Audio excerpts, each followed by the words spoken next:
Good afternoon students. कक्षा 9 में विज्ञान विषय में हमने लेसन 3 का काफ़ी अभ्यास कर लिया। आपको काफ़ी एक्सरसाइज क्वेश्चन करवा दिए। आप उन्हीं की बार बार प्रैक्टिस कीजिए। जिसकी उन क्वेश्चन की प्रैक्टिस से आप मोल द्रव्यमान, दिए गए कणों की संख्या, मोल सभी आप ज्ञात कर सकते हैं। किसी भी यौगिक के दिए गए सूत्र से सूत्रकारी द्रव्यमान या मोल द्रव्यमान आप निकाल सकते हैं। और धनायन और ऋणायन या मूलकों की सहायता से हम किसी भी यौगिक का रासायनिक सूत्र भी लिख सकते हैं। अब हम आगे देखते हैं, परमाणु के बारे में चर्चा करते हैं। यानी हमारा नया लेसन है लेसन नंबर 4, परमाणु संरचना। हमने बात की थी तत्वों की। तत्व की परिभाषा हमने देखी, एक समान परमाणुओं का समूह। या हम बात करें एक समान परमाणुओं का समूह क्या कहलाता है? तत्व। परमाणु ही किसी भी रासायनिक अभिक्रिया में भाग ले सकता है, लेकिन परमाणु का स्वतंत्र अस्तित्व नहीं होता। अब हम चर्चा करेंगे परमाणु की संरचना। किसी भी परमाणु की संरचना को एक्सप्लेन हम कर सकते हैं। हमारे पास ये मुख्य मॉडल है, थॉमसन, रदरफोर्ड और नील्स बोर। इन सभी के बारे में हमने पहले भी स्टडी किया है। आज हम ये देख रहे हैं कि वाकई वास्तविक जो परमाणु की संरचना बढ़ते हैं वो है क्या। किसी भी परमाणु, यानी जो सबसे मान्य मॉडल है नील्स बोर के अनुसार, किसी भी परमाणु के मध्य में क्या पाया जाता है? नाभिक। और नाभिक पर कौन सा आवेश होता है? धनावेश। नाभिक में हमारे पास 2 कण पाए जाते हैं, न्यूट्रॉन और प्रोटॉन। न्यूट्रॉन हमारा ऐसा सूक्ष्म कण है जिस पर कोई आवेश नहीं होता, अर्थात यह है उदासीन है। और प्रोटॉन होता है धनावेशित कण। इसके बाहर पाए जाते हैं ऊर्जा स्तर, जिन्हें हम K, N, N इस तरह से डिफाइन करते हैं। ऊर्जा स्तर या कोश कहलाते हैं, जिनमें पाए जाते हैं इलेक्ट्रॉन। ये है हमारा परमाणु संरचना का सर्वमान्य मॉडल। और इसी की सहायता से हमने लेसन नंबर 3 में 1 से 18 तत्वों की परमाणु संरचना का अध्ययन किया था, जिसमें हम नाभिक में, यहाँ जैसे हम बात करें नाइट्रोजन की परमाणु संरचना, नाइट्रोजन का परमाणु क्रमांक 7 और परमाणु भार होता है 14। तो इस नाइट्रोजन परमाणु में प्रोटॉन कितने होते हैं? 7। और न्यूट्रॉन भी कितने होते हैं? 7। और इलेक्ट्रॉन भी कितने हैं? 7। तो हम यहाँ लिखते हैं 7 न्यूट्रॉन, 7 प्रोटॉन। और बाहर कोश में क्या दर्शाते हैं? यहाँ पर हम इलेक्ट्रॉन। ये होती है हमारे पास किसी भी परमाणु की संरचना, जिसमें हम नाभिक में 2 कण न्यूट्रॉन, प्रोटॉन और ऊर्जा स्तर में पाए जाने वाले इलेक्ट्रॉन का अध्ययन करते हैं। अब हम यहाँ देखेंगे न्यूट्रॉन, प्रोटॉन और इलेक्ट्रॉन की खोज किसने की इस चैप्टर में। तो हम सबसे पहले देखते हैं इलेक्ट्रॉन की खोज की थी जे थॉमसन ने। और आवेश क्या होता है इलेक्ट्रॉन पर? ऋण आवेश। उसके बाद हम देखते हैं प्रोटॉन। प्रोटॉन को हम एक और नाम से जानते हैं, इन्हें कहते हैं हम कैनाल किरणें। और प्रोटॉन की खोज की थी गोल्डस्टीन।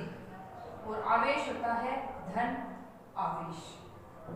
और न्यूट्रॉन की खोज की थी जेम्स चैडविक। और आवेश होता है उदासीन। इस आवेश की वैल्यू होती है -1.6 गुना 10 की पावर -19 कूलाम। और धनावेश की वैल्यू होती है 1.6 गुना 10 की पावर -19 कूलाम। यानी इलेक्ट्रॉन और प्रोटॉन पर आवेश बराबर होता है, बस आवेश के आगे जो साइन है वह नेगेटिव या पॉजिटिव होता है, ऋणात्मक या धनात्मक आवेश होता है। तो ये हमारे पास थी सूक्ष्म परमाणु कण है, आवेशित कण है, उनके खोजकर्ता के बारे में हमने देखा। इलेक्ट्रॉन की खोज जे थॉमसन ने की, प्रोटॉन की खोज गोल्डस्टीन ने की और न्यूट्रॉन की खोज जेम्स चैडविक ने की। इसके अलावा हमने रदरफोर्ड, थॉमसन और नील्स बोर के परमाणु मॉडल देख लिए थे।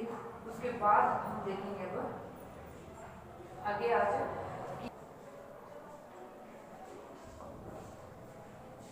1 से 18 तत्वों का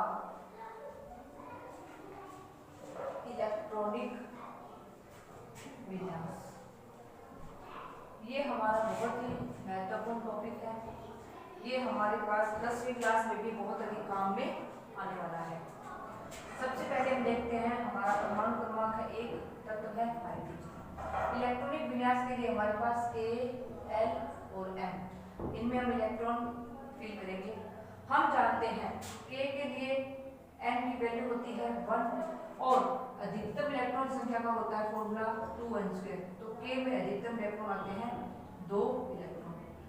L कोश की बात की जाए, N की वैल्यू होती है 2 और हमारे पास यहाँ इलेक्ट्रॉन आते हैं अधिकतम 8 इलेक्ट्रॉन।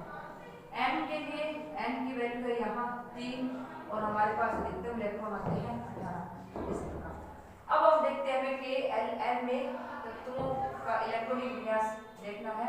सबसे पहला तत्व है हाइड्रोजन। हाइड्रोजन में 1 इलेक्ट्रॉन है तो यहाँ K में 1 इलेक्ट्रॉन आएगा। दूसरा तत्व होता है हमारे पास हीलियम। हीलियम में हमारे पास 2 परमाणु क्रमांक है, अर्थात कहने का अभिप्राय है कि जितना परमाणु क्रमांक है उस परमाणु में उतने ही क्या है इलेक्ट्रॉन है। तो 2 इलेक्ट्रॉन फिल करने हैं तो K में कितने हैं यहाँ 2 इलेक्ट्रॉन। अब हमारे पास है तीसरा तत्व है लिथियम। यहाँ हमारे पास K में देखिए अधिकतम कितने इलेक्ट्रॉन आएंगे 2 इलेक्ट्रॉन हमने यहाँ फिल किए। उसके बाद का इलेक्ट्रॉन हमें कौन से कोश में जाएगा, नया कोश है L में हम यहाँ फिल करेंगे। और हमने देखा L में अधिकतम 8 इलेक्ट्रॉन आ सकते हैं, न्यूनतम क्या होगा 1, तो हमारे पास यहाँ क्या है 1 इलेक्ट्रॉन। उसके बाद 4 नंबर पर आता है बेरिलियम Be में 2 इलेक्ट्रॉन यहाँ और 2 यहाँ। फिर हमारे पास होता है बोरॉन, 2 इलेक्ट्रॉन यहाँ 3, carbon 2 4, nitrogen 2 5, oxygen 2 6, fluorine 2 7, neon 2 8। Neon हमारे पास एक उत्कृष्ट गैस है और नियोन तक हमारे पास यहाँ 10 इलेक्ट्रॉन आ जाते हैं, जिसमें से 2 इलेक्ट्रॉन K कोश में और 8 इलेक्ट्रॉन L कोश में। 11वां इलेक्ट्रॉन तत्व है हमारे पास सोडियम में 2, यहाँ 8 और आगे 11वां इलेक्ट्रॉन जाएगा N। फिर हम देखते हैं 12 नंबर पर आता है मैग्नीशियम, 2 8 2, एल्यूमिनियम 13 नंबर पर है एल्यूमिनियम 2 8 3। इस प्रकार हमारे पास ये 13 तत्वों के इलेक्ट्रॉनिक विन्यास हमने देखे। अब नेक्स्ट देखते हैं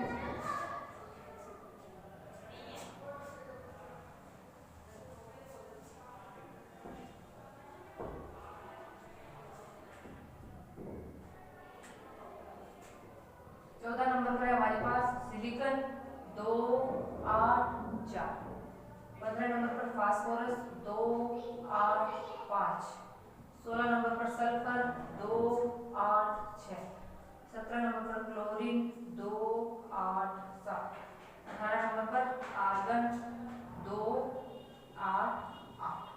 तो ये हमने यहाँ तक आपको बताना था कि 1 से 18 तत्वों के इलेक्ट्रॉनिक विन्यास जो आगे 10वीं क्लास में भी हमारे पास बहुत अधिक काम में आने वाले हैं। उसके बाद हम देखेंगे आगे आज के कुछ क्वेश्चन है, जैसे पूछा गया है कार्बन और सोडियम के परमाणुओं के लिए इलेक्ट्रॉन वितरण।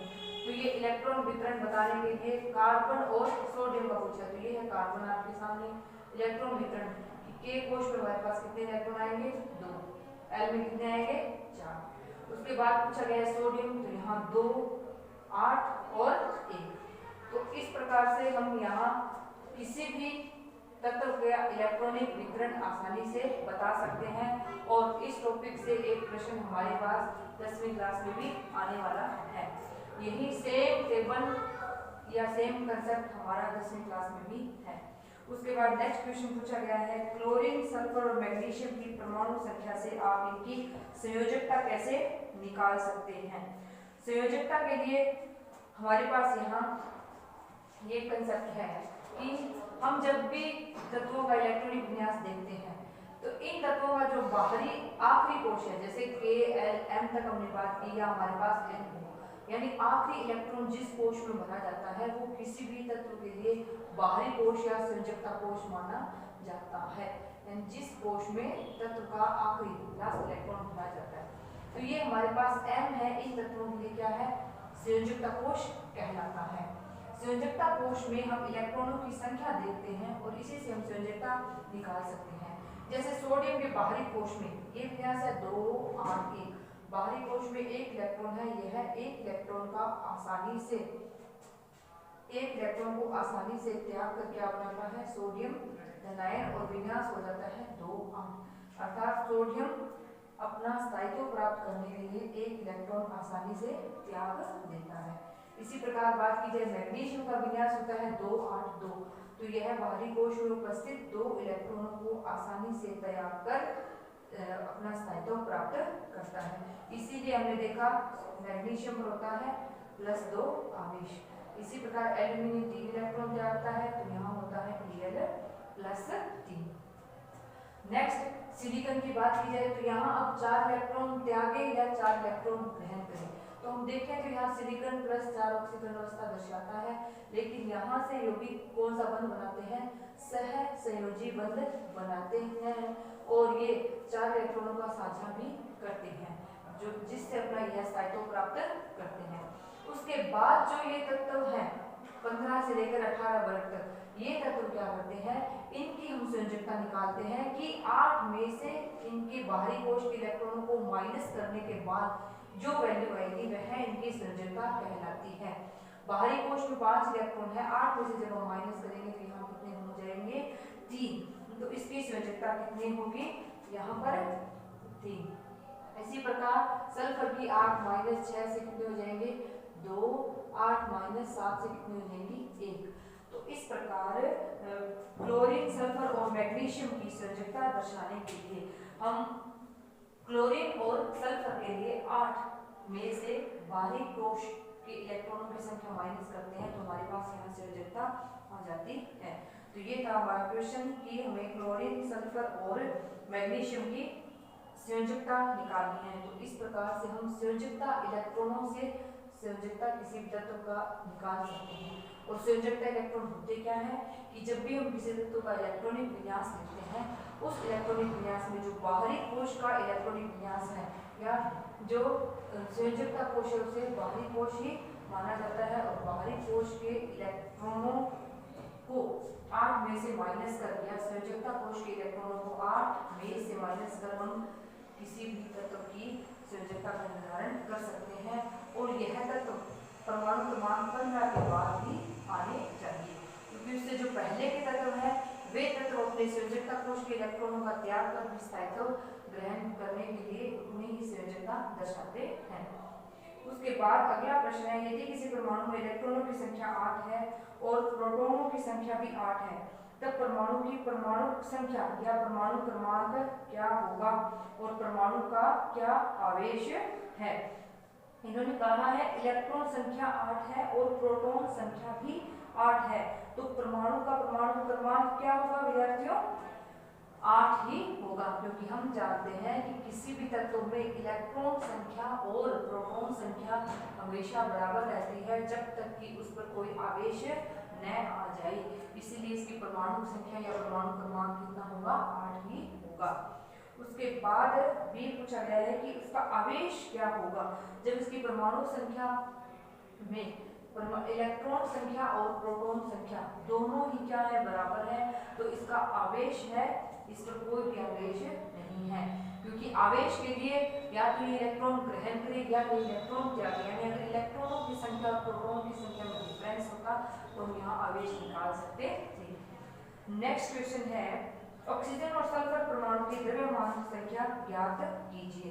द्रव्यमान संख्या, तो द्रव्यमान संख्या हम ज्ञात करते हैं किसी भी तत्व के लिए द्रव्यमान संख्या, और पूछी किसकी है, ऑक्सीजन की द्रव्यमान संख्या।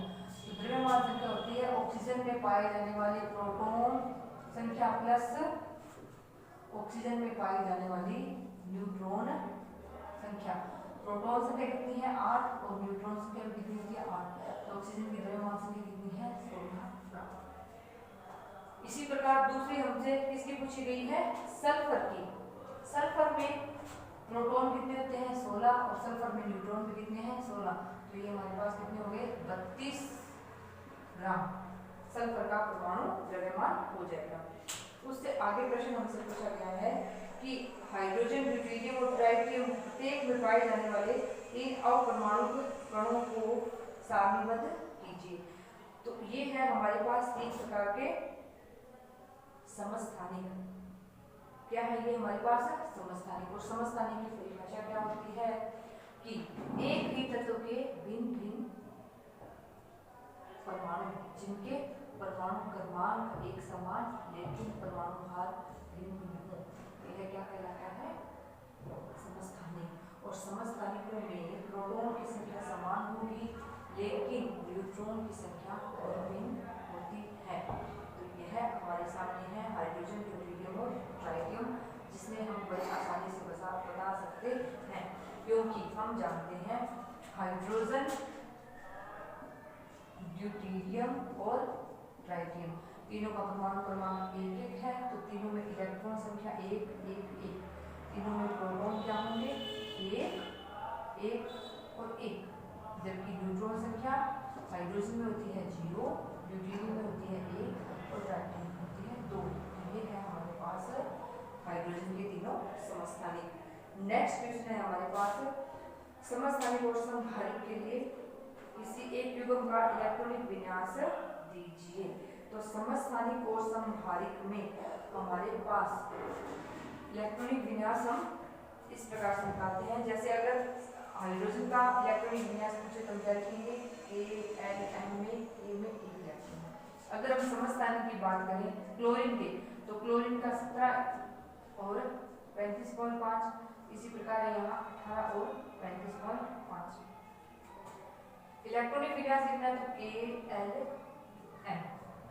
2 8 और 7। दूसरे के लिए कितना हो जाएगा, 2 तो यानी ये 17 इलेक्ट्रॉन के लिए और ये 18 इलेक्ट्रॉन के लिए। इसी प्रकार समभारिक, समभारिक में तो हमारे पास क्या होगा कि इनके समस्थानिक में तो हमारे पास यहाँ क्या है, इलेक्ट्रॉन संख्या समान है, और समभारिक में यहाँ इलेक्ट्रॉन संख्या अलग अलग होगी। तो एक बार आर्गन, एक बार पोटेशियम और एक बार कैल्शियम का हम परमाणु भार यहाँ आसानी से निकाल सकते हैं। तो ये हमारी आज यहाँ तक, यह टेबल बहुत ही महत्वपूर्ण है, आप इसे बार बार कड़ाई से